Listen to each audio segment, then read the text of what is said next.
ಎಲ್ಲರಿಗೂ ನಮಸ್ಕಾರ. ಟೀಮ್, ಇವತ್ತಿನ ಈ ಎಕ್ಸ್ಪ್ಲೇನರ್ ಸೆಷನ್ಗೆ ಆತ್ಮೀಯ ಸ್ವಾಗತ.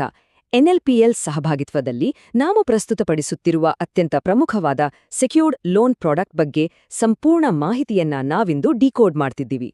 ನಮ್ಮ ಎಲ್ಎಂಎಸ್ಇಎಸ್ ಮತ್ತು ಎನ್ವಿಎಸ್ಎನ್ನ ಅತೀ ದೊಡ್ಡ ಉತ್ಪನ್ನಗಳಾದ ಹೌಸಿಂಗ್ ಲೋನ್ ಹಾಗೂ ಲೋನ್ ಅಗೇನ್ಸ್ಟ್ ಪ್ರಾಪರ್ಟಿಯ ರೂಲ್ಸ್, ರೆಗ್ಯುಲೇಷನ್ಸ್ ಮತ್ತು ಪ್ರತಿಯೊಂದು ಡೀಟೇಲ್ಸನ್ನ ಬಹಳ ಸಿಂಪಲ್ ಆಗಿ ಹಂತ ಹಂತವಾಗಿ ಅರ್ಥ ಮಾಡ್ಕೊಳ್ಳೋಣ ಬನ್ನಿ. ಇಂದಿನ ಅಜೆಂಡಾ ಬಹಳ ಕ್ಲಿಯರ್ ಆಗಿದೆ. ಸಾಲದ ಪರಿಚಯ, ಅದರ ವೈಶಿಷ್ಟ್ಯಗಳು, ಯಾರು ಅರ್ಹರು, ಏನೆಲ್ಲ ಡಾಕ್ಯುಮೆಂಟ್ಸ್ ಬೇಕು, ನಮ್ಮ ಅಪ್ರೂವಲ್ ಪ್ರಾಸೆಸ್ ಹೇಗಿರುತ್ತೆ, ಕಲೆಕ್ಷನ್ ಹೇಗೆ ಮಾಡಬೇಕು ಮತ್ತು ಕೊನೆಯದಾಗಿ ಆರ್ಎಂ ಅವರ ಜವಾಬ್ದಾರಿಗಳೇನು.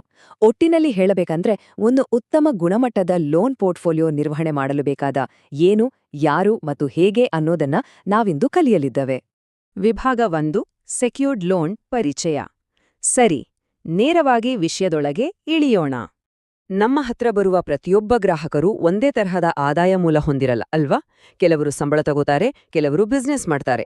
ಹಾಗಾಗಿ ಗ್ರಾಹಕರ ಆರ್ಥಿಕ ಸ್ಥಿತಿಯನ್ನ ಪಕ್ಕಾ ಆಗಿ ಲೆಕ್ಕ ಹಾಕೋಕೆ ನಾವು ಬೇರೆ ಬೇರೆ ಆದಾಯ ಮೌಲ್ಯಮಾಪನ ಯೋಜನೆಗಳನ್ನು ಮಾಡ್ಕೊಂಡಿದ್ದೀವಿ.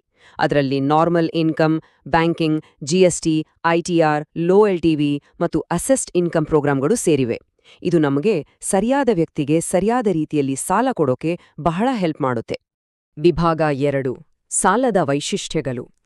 ಈಗ ನಾವು ಆರ್ಥಿಕ ಅಂಕಿ ಅಂಶಗಳ ಕಡೆ ಅಂದ್ರೆ ನಂಬರ್ಸ್ ಕಡೆ ಸ್ವಲ್ಪ ಗಮನ ಹರಿಸೋಣ.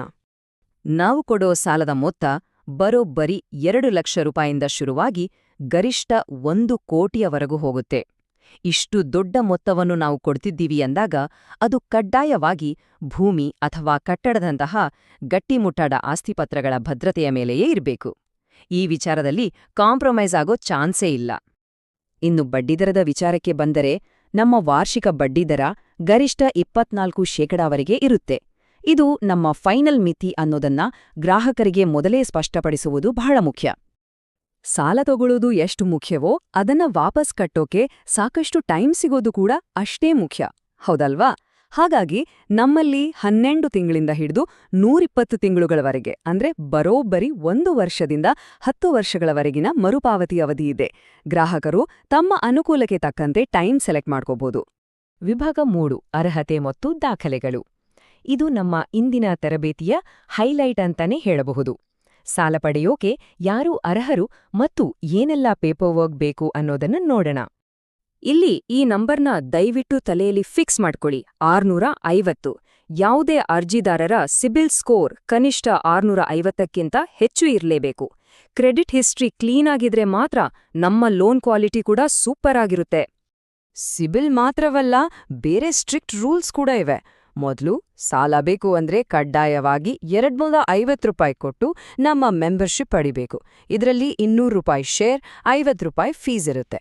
ಅರ್ಜಿದಾರರ ವಯಸ್ಸು 21ರಿಂದ 55ರ ಒಳಗಿರಬೇಕು ಮತ್ತು ಕನಿಷ್ಠ ತಿಂಗಳ ಆದಾಯ 25,000 ಆದ್ರೂ ಇರಲೇಬೇಕು. ಜೊತೆಗೆ ಅವರು ನಮ್ಮ ಬ್ರಾಂಚ್ನಿಂದ 75 ಕಿಲೋಮೀಟರ್ ವ್ಯಾಪ್ತಿಯಲ್ಲೇ ಇರಬೇಕು ಮತ್ತು ಅವರ ಲೀಗಲ್ ಹಾಗೂ ಟೆಕ್ನಿಕಲ್ ರಿಪೋರ್ಟ್ಸ್ ಪಕ್ಕಾ ಪಾಸಿಟಿವ್ ಆಗಿರಬೇಕು. ಈಗ ಪೇಪರ್ ವರ್ಕ್ ವಿಚಾರ. ಇದೊಂದು ದೊಡ್ಡ ಲಿಸ್ಟ್ ತರ ಕಾಣಬಹುದು, ಆದ್ರೆ ಬಹಳ ಮುಖ್ಯ.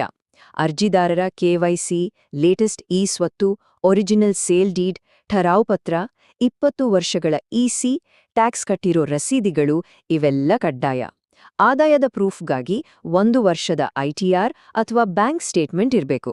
ಜೊತೆಗೆ ವ್ಯಾಲ್ಯೂಯೇಷನ್ ವರದಿಗಳು ಹಾಗೂ ಪ್ರಾಪರ್ಟಿ ಮುಂದಿನಿಂದ ತೆಗೆದ ಅಪ್ರೇಸಲ್ ಫೋಟೋಗಳನ್ನು ಫೈಲಲ್ಲಿ ಸೇರಿಸಲೇಬೇಕು. ಆಸ್ತಿಪತ್ರಗಳಲ್ಲಿ ಯಾವುದು ವ್ಯಾಲಿಡ್, ಯಾವುದು ಇನ್ವ್ಯಾಲಿಡ್ ಅನ್ನೋದು ನಮ್ಗೆ ಬಹಳ ಕ್ಲಿಯರ್ ಆಗಿರಬೇಕು. Registered sale deed, gift deed, ಸ್ವತ್ತು ಅಥವಾ ಅಪ್ರೂವ್ಡ್ ಅಲಾಟ್ಮೆಂಟ್ ಲೆಟರ್ ಇದ್ರೆ ಧಾರಾಳವಾಗಿ ಒಪ್ಪಬಹುದು. ಆದ್ರೆ ಕೇವಲ ಜಿಪಿಎ ತಂದು ಅಥವಾ ಯಾವುದೇ ರಿಜಿಸ್ಟರ್ ಆಗದ ಪತ್ರಗಳನ್ನು ತಂದು ಲೋನ್ ಕೇಳ್ತಾರೆ ಅಂದ್ರೆ ಸ್ಟ್ರಿಕ್ಟ್ ಆಗಿ ನೋ ಅಂತ ಹೇಳಲೇಬೇಕು. ಇದರಲ್ಲಿ ಯಾವುದೇ ರಾಜಿ ಇಲ್ಲ. ವಿಭಾಗ 4, ಅನುಮೋದನಾ ಪ್ರಕ್ರಿಯೆ. ರೂಲ್ಸ್ ಎಲ್ಲ ಗೊತ್ತಾಯ್ತು. ಈಗ ಅಪ್ರೂವಲ್ ಹೆಂಗಾಗತ್ತೆ ಅಂತ ನೋಡೋಣ. ಇದೊಂದು ಸಿಸ್ಟಮ್ಯಾಟಿಕ್ ಜರ್ನಿ ಅಂತಾನೆ ಹೇಳಬಹುದು. ಮೊದಲನೇ ಹಂತದಲ್ಲಿ ಫೈಲ್ ಮತ್ತು ಆದಾಯದ ಕಂಪ್ಲೀಟ್ ಚೆಕಿಂಗ್ ಆಗತ್ತೆ. ಎರಡನೇ ಹಂತದಲ್ಲಿ ಫೀಲ್ಡಿಗೆ ಹೋಗಿ ಪ್ರಾಪರ್ಟಿ ಹಾಗೂ ಕಸ್ಟಮರ್ನ ಖುದ್ದಾಗಿ ಭೇಟಿ ಮಾಡಿ ಪರಿಶೀಲನೆ ಮಾಡಲಾಗತ್ತೆ. ಮೂರನೇ ಹಂತದಲ್ಲಿ ಈ ಎಲ್ಲಾ ರಿಪೋರ್ಟ್ಗಳನ್ನ ಕ್ರೆಡಿಟ್ ಸಮಿತಿ ಕೂಲಂಕಷವಾಗಿ ಒರೆಗೆ ಹಚ್ಚಿ ನೋಡುತ್ತೆ. ಎಲ್ಲವೂ ಪರ್ಫೆಕ್ಟ್ ಅನಿಸಿದ್ರೆ ಮಾತ್ರ ಕೊನೆಯ ಹಂತವಾಗಿ ಹೆಡ್ ಆಫೀಸ್ನಿಂದ ಗ್ರೀನ್ ಸಿಗ್ನಲ್ ಸಿಗುತ್ತೆ. ಮುಂದಿನದು ವಿಭಾಗ 5, ಮರುಪಾವತಿ ಮತ್ತು ರಿಕವರಿ. ಲೋನ್ ಕೊಡೋದು ಒಂದು ಭಾಗ ಆದರೆ ಅದನ್ನ ಸೇಫ್ ಆಗಿ ವಾಪಸ್ ಕಲೆಕ್ಟ್ ಮಾಡೋದು ನಮ್ಮ ಪ್ರಮುಖ ಜವಾಬ್ದಾರಿ. ಲೋನ್ ಸ್ಯಾಂಕ್ಷನ್ ಆದ ತಕ್ಷಣ ಆಗ್ಬೇಕಾದ ಮೊದಲ ಕೆಲಸ ಇದು. ಇಎಂಐ ಕಟ್ ಆಗೋಕೆ ಡಿಜಿಟಲ್ ಪೇಮೆಂಟ್ ಸಿಸ್ಟಮ್ ಆದ ಇನ್ಯಾಚ್ ಅಥವಾ ಇಸಿಎಸ್ ಅನ್ನ ಕಡ್ಡಾಯವಾಗಿ ಆಕ್ಟಿವೇಟ್ ಮಾಡಲೇಬೇಕು. ಹಾಗೇನೆ ಸೇಫ್ಟಿಗಾಗಿ 6 ಪೋಸ್ಟ್ ಡೇಟೆಡ್ ಚೆಕ್ಗಳನ್ನ ಪ್ರತಿಯೊಬ್ಬ ಕಸ್ಟಮರಿಂದ ಮರೆಯದೇ ಇಸ್ಕೊಳ್ಬೇಕು. ಕಲೆಕ್ಷನ್ ಲೇಟ್ ಆದ್ರೆ ದಂಡದ ವಿಚಾರ ಹೇಗಿರುತ್ತೆ ಅಂತ ಇಲ್ಲಿದೆ ನೋಡಿ. ಒಂದು ಇಎಂಐ ಲೇಟ್ ಆದ್ರೂ ₹500 ದಂಡ ಬೀಳತ್ತೆ. ಅದಲ್ಲದೆ ಬಾಕಿ ಉಳಿಸ್ಕೊಂಡಿರೋ ಮೊತ್ತದ ಮೇಲೆ 1% ಪೀನಲ್ ಬಡ್ಡಿ ಆಡ್ ಆಗತ್ತೆ.